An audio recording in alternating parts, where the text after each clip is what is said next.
So, I have my Harry Potter shirt on, which can only mean one thing. We are doing a Harry Potter inspired soap today. But before I tell you which one it is, hello, I'm Mrs. Soap and Clay. Let's make stuff.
How's it going, Sudsers? Welcome back to the channel. You are at Soap and Clay, where we make all the soapy things. And today, on 365 Days of Soap, we are making the Bubblepuff. It is a Hufflepuff-inspired, Harry Potter-inspired soap that is all the awesome. Now, this particular bar is book 4 in our 7-part series of, Harry Potter-inspired soaps, and it is named the Goblet of Apples.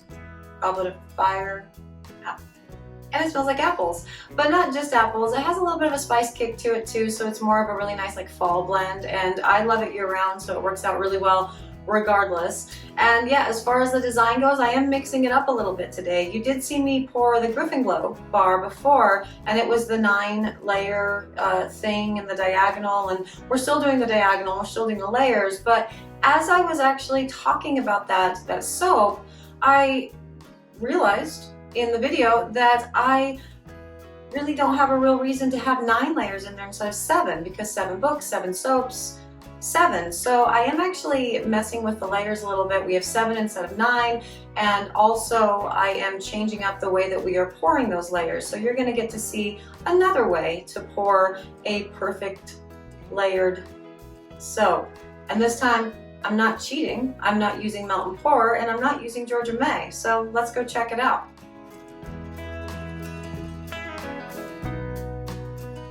Oh my god, it was just yesterday that I was complaining about the short videos, and then we get a super long one.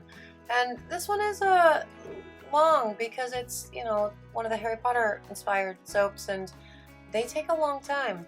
But we are doing a different approach, showing you a different way to do layers today. And we're also mixing up the way that we normally do the Harry Potter inspired soaps anyway, in that normally the house bars, they each have 9 layers, and I realized when I was showing you the Glow that there's no real reason to have 9 layers, right? Because it's 7 books, there should be 7 layers, there are 7 bars in the series, so I just decided to eliminate a couple of the layers and make all of the layers even, and we will do this a little bit different this time.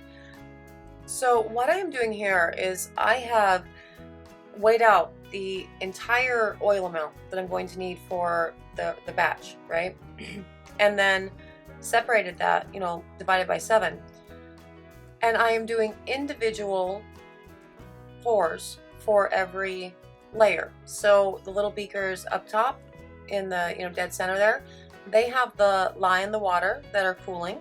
And I am weighing out the amount of oil I need for that lye water mixture and pouring every layer individually and letting it, set up between layers so we don't have any problems with, the layer underneath not setting up enough and all that jazz. And as a result, this takes a long time. So yeah, this is the Bubblepuff. So it's book 4.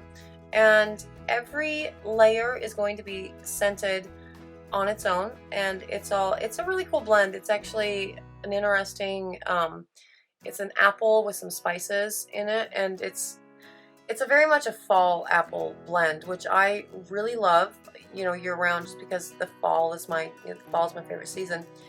And I will be adding just a little bit of the scent blend that is mixed with the kaolin clay into each, different section. So 7 different pours essentially for the bottom portion of this soap. And I say bottom portion because, we make a batch of soap and then we cut it on the diagonal and then put it back into a bigger mold and pour more soap over the top of that to create, the house bars. Now, you saw at the beginning of this one that I used the activated charcoal and the oils and the lye water, and I put it all in at the same time, and as well as the scent. And I'm having a hard time finding trace with this one. It actually took longer to trace with doing it this way. And normally I put the scent blend and the colors and everything in after I've hit, trace. And that's not what I did this time. And it took a really long time to actually find trace with this, black layer here. And so I won't be doing that again because that took way too long. And I realized that I'm actually using terms that I normally don't super use a whole lot, like trace, in this video. But we're gonna roll with it because in this specific bar, we are actually looking for trace. We're not necessarily looking for emulsification like I normally soap at, because we do want it a little bit thicker than what I normally like to work with my soaps, because I want this to firm up as quickly as possible. Now, I have cut out the portions of the video where the soap is doing nothing. I'm not doing anything. There's nothing going on except the soap in the mold is firming up and getting strong enough essentially to handle the extra weight on top of it to create the next layer. And so it seems like we're really zipping along with all of this, but in all honesty, this is the 3rd of 7 layers, and I have probably already spent about 40 minutes on this soap. I mean, not in totality. I'm not just sitting there watching the soap dry, like, I'm not watching paint dry. That's whatever. I'm doing other things, but it's a long process to get, all this soap firmed up in the mold and then move on to the next layer. It's all a big thing. And so again, I did cut a lot of that out for your viewing pleasure because it's not fun to sit there and watch a soap just dry. But you see the soap that's in the mold right now, it's totally firmed up. You could do whatever you wanted on top of that and it would not impact that layer at all. And this is layer 4 with the activated charcoal. And you see I'm not putting the activated charcoal and the scent blend or anything into the container for this one because again, it took way too long to actually reach trace when I did that, which is actually a little bit confusing because normally when you have a spicy kind of inclusions in your scent blends, and I do have some spice going on in the apple blend, it speeds up trace, and that was not the case with the first round of the activated charcoal one that I did. And that's probably because the activated charcoal is dispersed in the super fat in the oil right now, really, and so it's going to slow down trace because the oil blend that I used for this particular guy has a lot of slow moving oils. Like the super fat for this particular bar is olive oil, so the activated charcoal and the yellow mica were both dispersed in an olive oil, and olive oil really tends to slow trace. And so I'm thinking that might have had something to do with it. I really don't know. Did you see what happened with the camera right there? I just knocked it over. That was super weird. I probably should have cut that out. I didn't though, because you guys don't experience, perfect and pristine with me. You experience real life soap making with me, and me cutting out the camera falling over would be, you guys don't expect classy videos from me at this point, do you? No, we're 96 days into this. Have you seen a classy video yet? Absolutely not. I'm not that type of soaper. Let's move on to more layers. Okay, we are at home stretch for the layers, right? We have yellow, black, yellow, black. We have 4 layers in now, so just 3 more left. We can do it. We can get through this. And the soap in the mold there, you see how it's still kind of shiny. It's not super set up. I started getting this is just me with all soaps, really. I get bored and I want to move on to something else pretty early on. And you know, granted, again, I'm doing other things while the stuff is setting up, but also I want Bubblepuff to be done.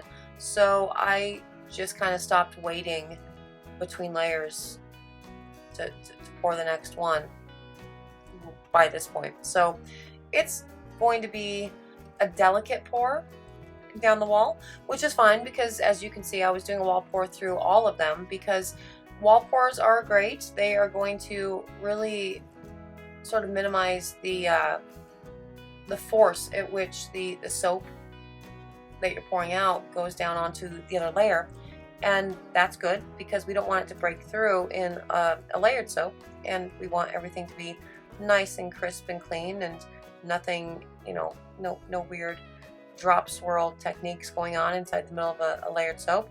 Although that would be a cool idea to do like a layered soap, like 3 layers on the bottom and 3 layers on the top, and then like a drop swirl right in the middle to like screw them all up. That would actually be cool. I think I should do one of those soaps. I'm gonna file that away for, you know, a later video, and you know, remind me if I forget. And yeah, so layer 5 is in. We only have 2 left. This is amazing. We're gonna actually get through this.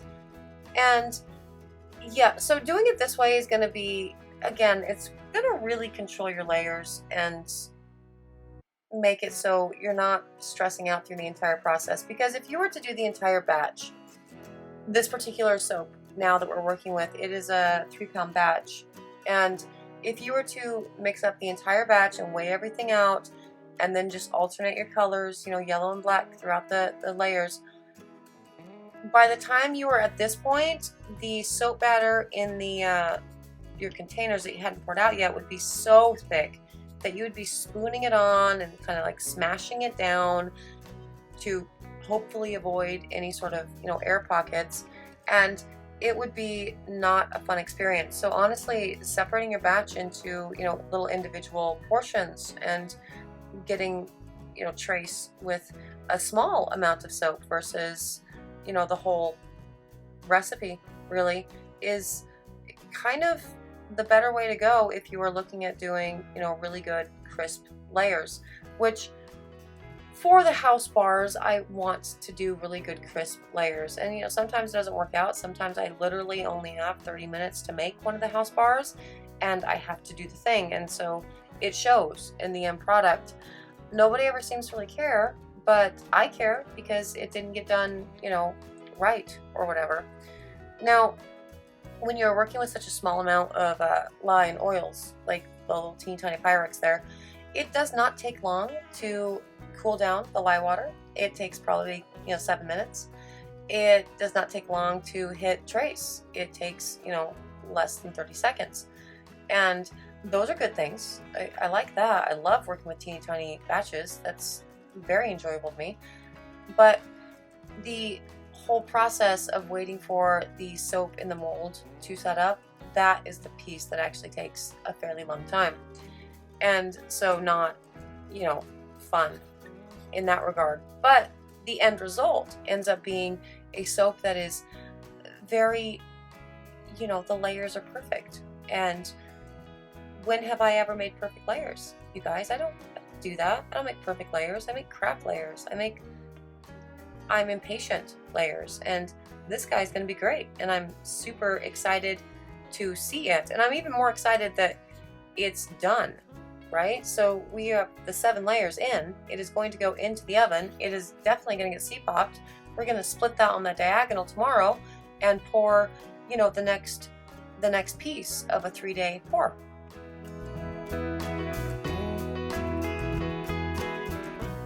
Look at my layers. Look at that. Isn't that beautiful? I love that. Now you see the top right and the bottom left, how much darker they were, the yellow. I was concerned about that. I actually had to add extra yellow to the final portion of the soap, and it ended up a little bit too yellow. So pay attention to that and see if you can tell in the final cut whether or not that layer is too dark. But as far as the layers themselves go, that is delightful, and I'm super excited. And look, the magic of editing, it turned from, you know, the oil blend to saponified or emulsified soap. It's ready to go. It's magic.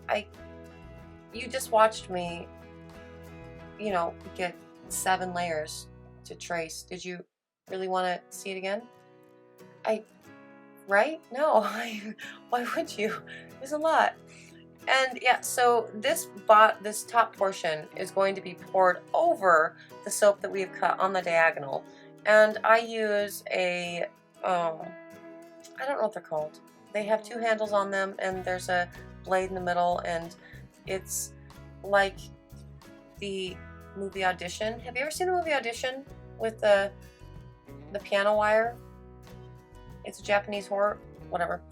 Yeah, so it's like that. And so that's what I use to slice through the soap to create 2, you know, triangles, essentially, that I then put into the mold. I go back into the mold there, into a bigger mold, obviously, because we've split it into 2 pieces. And the only thing that you really have to worry about with a pour like this is you really want to make sure that seam in the middle is really well sealed. And so since I cut my soaps while they're still very soft, they are definitely, you know, pliable enough to seal that seam up really well and, you know, do the thing. So you're not getting like seepage of the white going inside that crack that the 2 soaps together would cause. This particular piece of the soap pouring process is fairly easy, fairly straightforward. Doesn't take a lot of time. And that's good, because the first piece of the house bars, that takes a lot of time, right? And we don't want it to be, you know, a completely miserable process. And not that the Harry Potter soaps are be miserable for me anyway, because I love Harry Potter. It's amazing. But, you know, it's a 3-day process when it's all said and done. It's, you know, day 1 for the layers, it's day 2 for the top to adhere, and then day 3 you cut and you stamp, and it becomes kind of a lot. But this soap is actually really good. There were no problems whatsoever with this pour at all. I was not stressing out about any of it. It was actually an enjoyable pour. So I think this is going to be the better way to do layers for me personally, and I will do more of that in the future and stop trying to work against the clock with doing a full batch. Now, this will definitely go into the oven and be C-popped, because I C-pop things. And I, of course, have to write on the top of all of my Harry Potter soaps, because that's what I do. And I am writing Hufflepuff is awesome. And this will be ready for the cut tomorrow morning.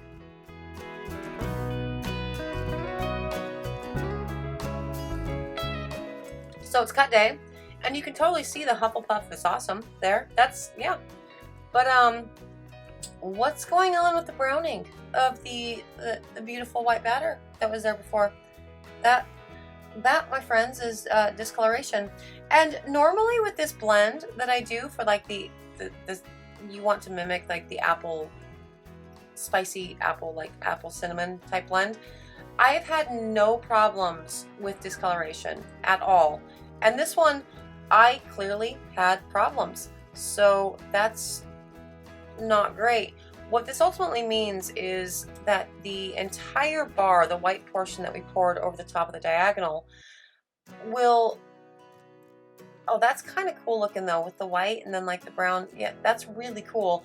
But the soap, unfortunately, will not stay that way. It will not look that way forever. As it is exposed to air, the white portion inside is going to brown up as well, and that entire, you know, top triangle essentially is going to be brown. And that's not what the Hufflepuff, you know, soaps usually look like, and that's unfortunate. But look at the layers. Aren't they perfect? They're so good. They're so pretty. And I think ultimately it'll still be a cool looking bar, whether, you know, it's perfectly white or not, and it will really pop with the stamp that we do for these guys, which is, you know, obviously the Hufflepuff, but we dip it into a King's Gold mica from Brambleberry. And there it is, the King's Gold mica from Brambleberry, and I will show you my super cool stamp that I use for the Bubblepuff soaps. And yeah, you have to do it with, if you're doing a little stamp like this and not an acrylic stamp, you have to stamp them when they're very, very soft. Otherwise, you will never get the stamp in. And so that's, you know, as soon as I cut them for me. And look how beautiful that is. Even when the entire soap turns brown like the edges there, it's still going to be absolutely stunning. And it sucks that it discolored, but you know, at the end of all of this, it's still going to be amazing and beautiful and awesome. And I need to go check my oils and see why this one discolored, because I have made so many batches of the Bubblepuff and this has never happened. So I'm worried that I may have messed something up. But, you know, look at that. That's day 96. That is the Bubblepuff soap, book 4 in the series. It's great. And there it is, Bubblepuff. Cute, right? It's amazing. So one of the soap apprentices is actually House Hufflepuff, and interestingly, in the classes that we do at the soap shop, we have Harry Potter, you know, workshops that we do, and people come in full regalia, and it's an amazing time. And the majority of people that come to those classes are also House Hufflepuff. So for that reason, the Bubblepuff bar is usually always out of stock. But if you are interested in purchasing it, it is currently available right now at this exact second on the website at soapandclay.com. So go check it out and check out, you know, the other 6 bars and the Harry Potter inspired soaps. That'd be cool. If you are interested in more soapy antics, subscribe to the channel. We're doing this every single day, and I would love to have you be a part of it. So yeah, do the thing and the things, and I would be very happy about that. Anyway, thank you so much for joining us for another round of 365 days of soap. I will see you guys tomorrow when we will not be making a Harry Potter inspired soap. Bye.